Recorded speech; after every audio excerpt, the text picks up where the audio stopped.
Hello, welcome to Gurukul's CAT 100 series, a series that's designed specifically to take you from your study room to the corporate boardroom. I am Prady Sharma, and this is Verbal Mastery with Prady.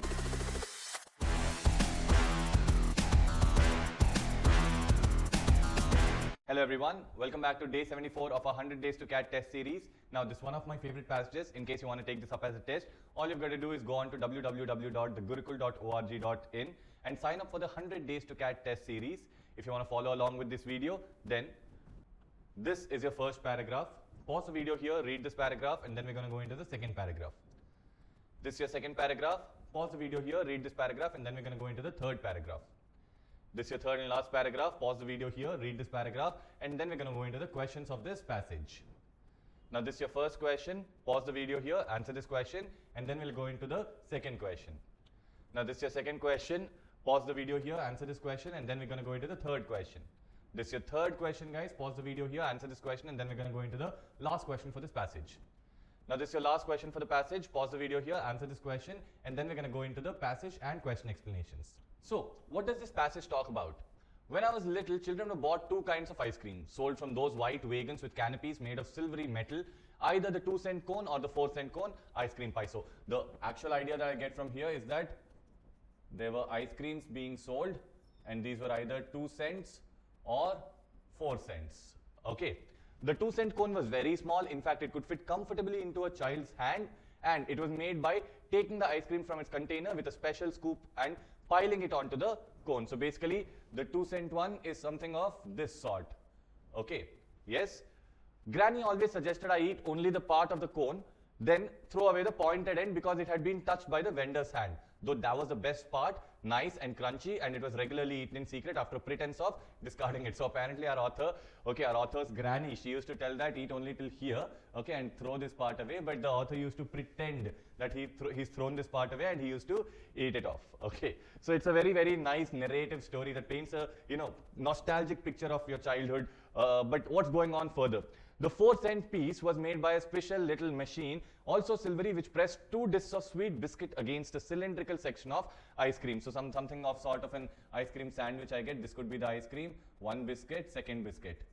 Okay, so some sort of this type of an ice cream is what he's talking about. First, you had to thrust your tongue into the gap between the biscuits, so probably this part. Okay, you had to first touch this part, gap between the biscuits until it touched the central nucleus of the ice cream. Then gradually you ate the whole thing, the biscuit surface softening as they became soaked in the creamy nectar. So he's just describing his, experiences eating these two kind of, ice creams, and how his grandmother used to tell him about each of these ice creams. Granny had no advice to give here. So his grandmom had nothing to tell over here. In theory, the pies had been touched only by the machine. In practice, the vendor held them in his hand while giving them to us. But it was impossible to isolate the contaminated area. I was fascinated, however, by some of my peers whose parents bought them not a 4-cent not a 4-cent pie, but 2 2-cent cones. So basically what's happening over here, his grandmom could not give any advice, although, in theory, that means ideally, the machine is the one that's doing all the work, but the vendor is taking the whole thing in his hands and giving it to, the children. So obviously, most of it has now become unhygienic according to the grandmother, right? But you cannot isolate those parts and throw them away. You can't tell which part has been touched by the vendor, take that out carefully and throw it away and eat the ice cream. The ice cream wouldn't be there anymore, right? Now, the author is surprised about one more entity over here, one more thing. That thing is some parents, okay, used to give few of his peers, his friends, 2 2-cent cones, 2 of these ice creams instead 1 of these. Okay, so that is what the author is, a little surprised about. Now, why is the author surprised about it? Why is he fascinated about it? Let's learn in the second paragraph. These privileged children, okay, advanced proudly with 1 cone in their right hand, 1 cone in their right hand and 1 in their left, and expertly moving their head from side to side. So they had 2 cones in their hands and they were eating both of it at the same time. Okay, so they licked the first one, then the other. This liturgy seemed to me so sumptuously enviable that many times I asked to be allowed to celebrate it. Now, what is the meaning of the word liturgy? Liturgy is nothing but a ritual. Okay, so liturgy is nothing but a ritual. So, sumptuously enviable. The author used to envy this, delicacy so much, this act of having to savor both these ice creams together so much that he himself asked a lot of time to his parents that he should also be getting 2 of those 2-cent ice creams. in vain. That means obviously that didn't work out. That plan didn't materialize for him. My elders were inflexible. A 4-cent ice, yes. But 2 2-cent ones, absolutely no. So it was okay for them to give him a 4-cent ice cream, but not 2 2-cent ice creams. As anyone can see, neither maths nor economy nor dietetics justified this refusal. That means there was the author's opinion about this is that, okay, there's no logic absolutely whatsoever for him being denied of those 2 2-cent cones. Nor did hygiene, assuming that in due course the tips of both cones were discarded. The pathetic and obviously mendacious justification was that a boy concerned with turning his eyes from one cone to the other was more inclined to stumble over stones, steps, or cracks in the pavement. So obviously there was no logic whatsoever, but then the excuse that was given to the author was that, okay, someone who is eating 2 cones continuously, their concentration is on both those cones, so they're not going to see where they're walking and they might eventually fall off. I dimly sensed that there was another secret justification, cruelly pedagogical, but I was unable to grasp it. So even then, the author thought that, okay, maybe this is not really the explanation. Maybe there's something more teachable, something of a teachable moment in not giving that 2 2-cent cones to the author. But he couldn't grasp it since he was young. Today, citizen and victim of consumer society, a civilization of excess and waste, which the society of the 30s was not. So apparently in 1930s, it was not like that. The society was not like that. But right now, the civilization has moved towards a culture of waste. So they need too much and they waste too much altogether. I realized that those dear and now departed elders were right. So he now says that, yes, now I realize that my parents were correct about something. Now what is that something? Let's look at the third paragraph. 2 2-cent cones instead of 1 at 4 cents did not signify squandering economically speaking. That means they were not trying to save in money or they were not trying to do anything of that sort, but symbolically they sure did.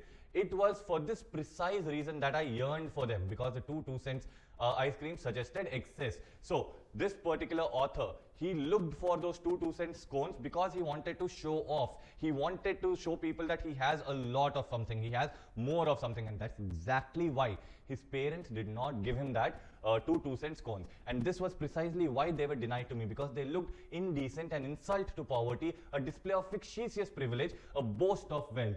His parents did not want the author to boast of wealth. They did not want the author to look indecent. They wanted the author to be moral.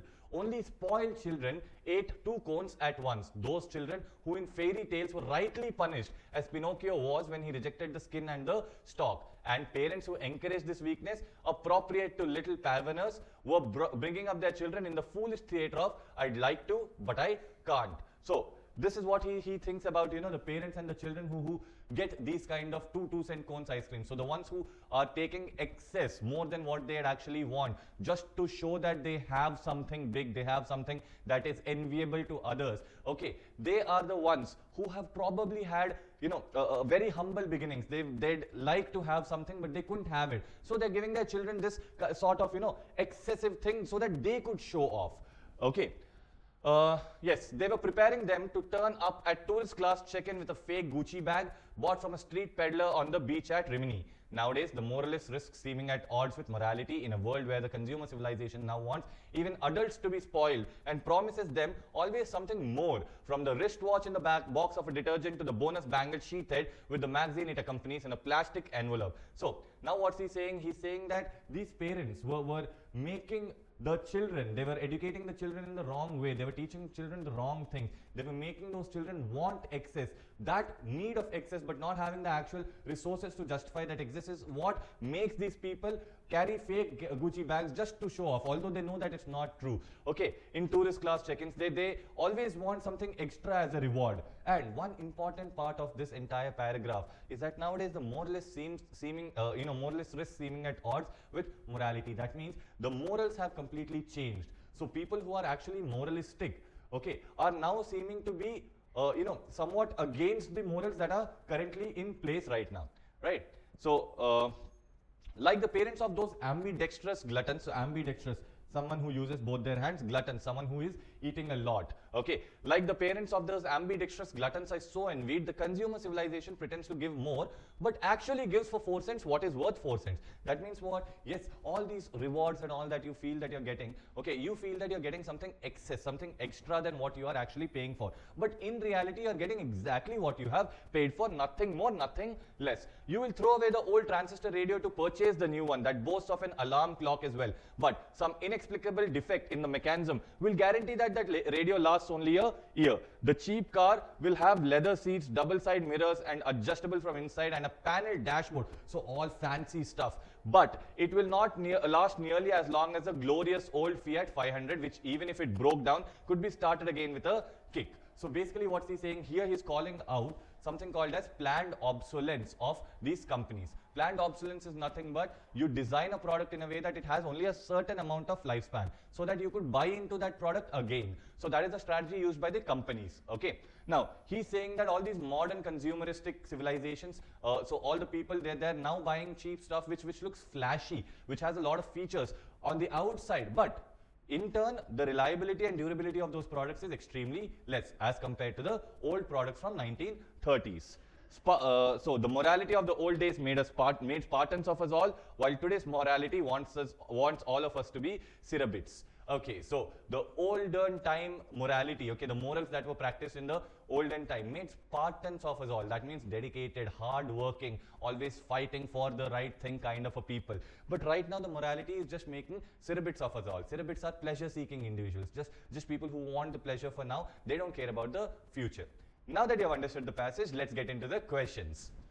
Question number 1, which of the following cannot be inferred from the passage? So what can I not draw as an inference from this passage? Today's society is more extravagant than the society of 1930s. Yes, I can draw this as an inference. Okay, so definitely this is not going to be my option. What is extravagance? Extravagance is you showing off more. Obviously now people are showing off more than 1930s, right? So 2, the act of eating 2 ice cream cones is akin to a ceremonial process. Obviously he is talked to us about the liturgy of all of this. So this also cannot be my answer. 3, elders rightly suggested that a boy turning ice from one cone to the other was more likely to fall. Obviously this is not the correct inference, right? See, although they have told that as an excuse, the author always knew that there was a much better or much more significant teachable principle behind it, right? So obviously this is not a correct inference, so this should be my answer. Now 4, despite seeming to promise more, the consumer civilization gives exactly what the thing is worth. Obviously giving 4 cents worth of things for 4 cents, that's what he's told us, right? So this is something that we can infer. So the best possible inference that I cannot draw from my passage is 3. So 3 will be my correct answer. Now let's go to question number 2. In the passage, the phrase little paravans refers to. Now, who are these little paravans? People who have had very, very young, humble startings, which, when they were kids, they could not probably have something. So they want their kids to have it all. They want their kids to always be like, the buzz of the town. So those kind of people. So naughty midgets, absolutely not naughty midgets. We're not talking about midgets at all. Okay. Old hags, definitely not. We're talking about young people, not old people. So definitely not second one. Arrogant people, again, a lot of us might be tempted to think that they're arrogant people. See, but the tone is very different. They're not trying to be arrogant. They didn't have enough when they were young, which is why they're trying to give people, their children all of these things so that they never face what they have faced. So it's not arrogant people. It would definitely be young upstarts. So now let's go to the next question. The author pined for 2 2-cent cones instead of 1 4-cent pie because. So why did the author want 2 2-cent cones instead of a 1 4-cent pie? It made dietetic sense, obviously not. See, in the passage itself is given, right? Neither economics, nor mathematics, nor dietetic, nor hygiene, none of these made sense why he needed 2 2-cent cones. Why did he want 2 cent cones? Because he wanted to show off, because he wanted to, feel like he has a excess. Now that word is nothing but intemperance. Intemperance means showing off that you have too much. Okay, so obviously it's not going to be 1. A better answer is 2. It was more fun. Again, there was no logic about fun over there, which is mentioned in the passage. It had a visual appeal. Again, it's not about the visual appeal. He wanted to signify excess. So if you're confused between 2 and 4, 4 should not be the right answer. The best possible answer is 2. Now, for the last question, what does the author mean by nowadays the moralists risk seeming at odds with morality? So the first option says the moralists of yesterday have become immoral today. No, see, no one says that these people have become immoral today. So this part ideally makes this answer wrong. Yes. Second one, the concept of morality has changed over the years. Yes.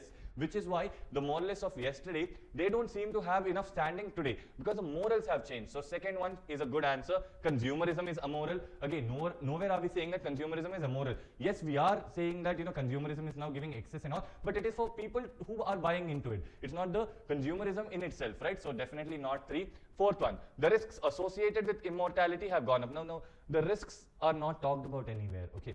Now, when we are talking about the moralists being at risk with odds of morality, that does not mean that there are risks associated with immorality. Okay. So this is an option that may sound correct, but it is not correct. The best possible answer is 2.